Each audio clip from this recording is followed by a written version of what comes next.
Hola amigos, qué gusto poder compartir nuevamente con ustedes una palabra que hace tan bien a nuestra alma.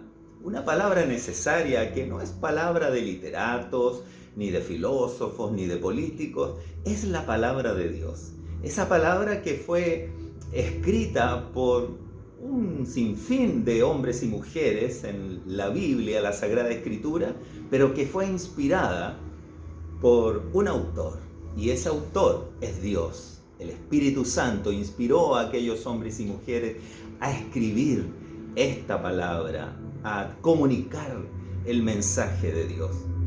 Y bueno, hoy día vamos a intentar interpretar un poco al profeta Isaías, ese gran hombre inspirado por el Señor que vivió entre los siglos octavo y séptimo antes de Cristo y al cual Dios le comunicó la venida del Mesías y el juicio a las naciones y una serie de eventos que posteriormente ocurrieron y otros que están por ocurrir. Interpretar a los profetas no es fácil porque los profetas son también una especie de poetas místicos que tienen un lenguaje a veces muy figurado, muy metafórico y que requiere interpretación justa, correcta, verdadera. Así que vamos a intentar ver acá al profeta Isaías que nos dice a nosotros en este siglo XXI, en el capítulo 42. Voy a leer solo algunos versículos, desde el versículo 14 voy a leer hasta el versículo 17. Dice así: desde el siglo he callado, he guardado silencio y me he detenido. Daré voces como la que está de parto, asolaré y devoraré juntamente. Convertiré en soledad montes y collados, haré secar toda su hierba, los ríos formaré en islas y secaré los estanques. Y guiaré a los ciegos por camino que no sabían, les haré andar por sendas que no habían conocido. Delante de ellos cambiaré las tinieblas en luz y lo escabroso en llanura. Estas cosas les haré y no los desampararé. Serán vueltos atrás y en extremo confundidos los que confían en ídolos y dicen a las imágenes de fundición: vosotros sois nuestros dioses.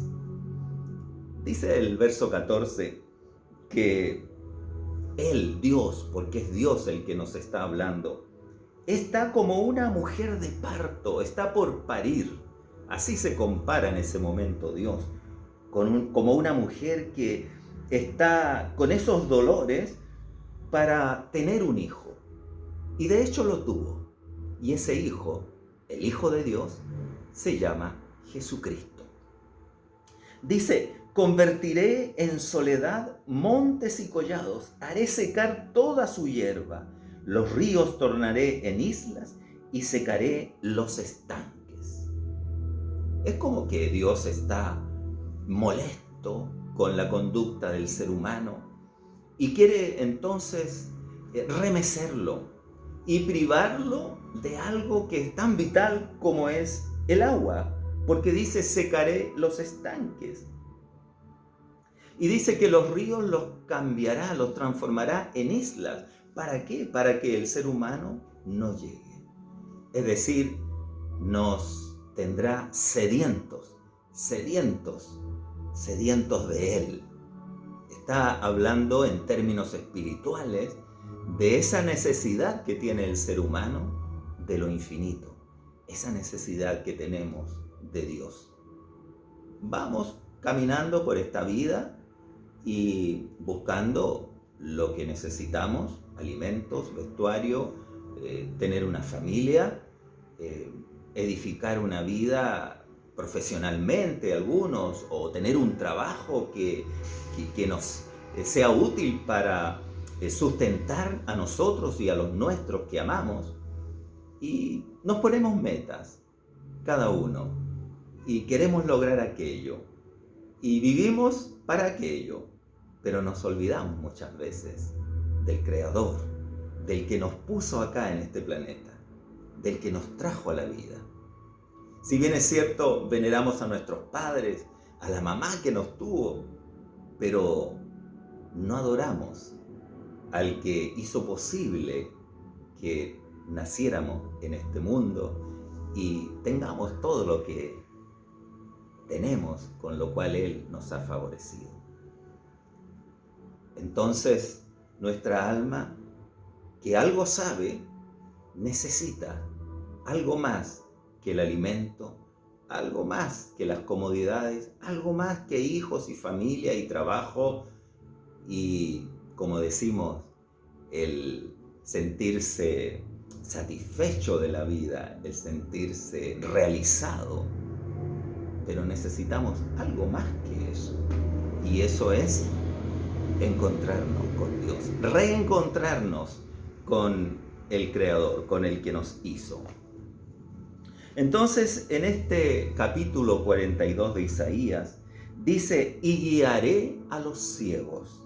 Fíjense cómo nos trata Dios, como mujeres y hombres ciegos que andamos a tientas y que realmente no aquilatamos la realidad espiritual, no vemos más allá de nuestras narices.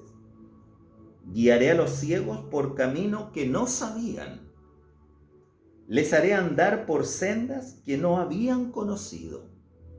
Hay una senda que Dios quiere mostrarnos, un camino que Él quiere que nosotros recorramos. No se trata de religión, no se trata de una iglesia, no se trata de algo tan concreto como aquello. Es algo espiritual.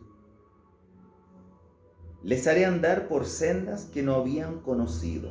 Delante de ellos cambiaré las tinieblas en luz. Es decir, ya no vamos a andar a ciegas, sino que vamos a poder ver hacia dónde vamos y ver la realidad sobrenatural de Dios, de la vida eterna, del reino de Dios, la realidad de los ángeles, la realidad de lo que está más allá de lo físico. Podríamos decir la realidad metafísica, la realidad de Dios. Les haré andar por sendas que no habían conocido. Delante de ellos cambiaré las tinieblas en luz y lo escabroso en llanura. Ya todo aquello que quizás nos parezca difícil, complejo de enfrentar en la vida, estos avatares que se nos dan, estas problemáticas a veces familiares, económicas, psicológicas, este sentir de disonante que a veces hay en el alma, ya eso escabroso no existirá y será un camino plano, un camino fantástico, una llanura, una recta final a los cielos. Eso es lo que Dios quiere darnos, la seguridad de que Él nos ama, que Él nos busca y por eso ha dejado esta palabra como una brújula, como un mapa espiritual en el cual encontrar nuestro camino. Estas cosas les haré y no los desampararé. 8 siglos antes de Cristo ya estaba anunciando Dios ese camino que Jesús trajo a los hombres. El Hijo de Dios dijo, yo soy el camino, la verdad y la vida. Nadie viene al Padre si no es por mí. Él se indicó como el camino, como el sendero, como la ruta espiritual que debemos recorrer hacia Dios. Y termina el versículo 17 diciendo, serán vueltos atrás y en extremo confundidos los que confían en ídolos y dicen a las imágenes de fundición, vosotros sois nuestros dioses. Aquellas personas que confían en una estatuilla o en una estatua, en un ídolo, en la representación quizás de algún hombre o mujer santa, bueno, aquellos que confían en algo material y no en este ser espiritual invisible que es Dios.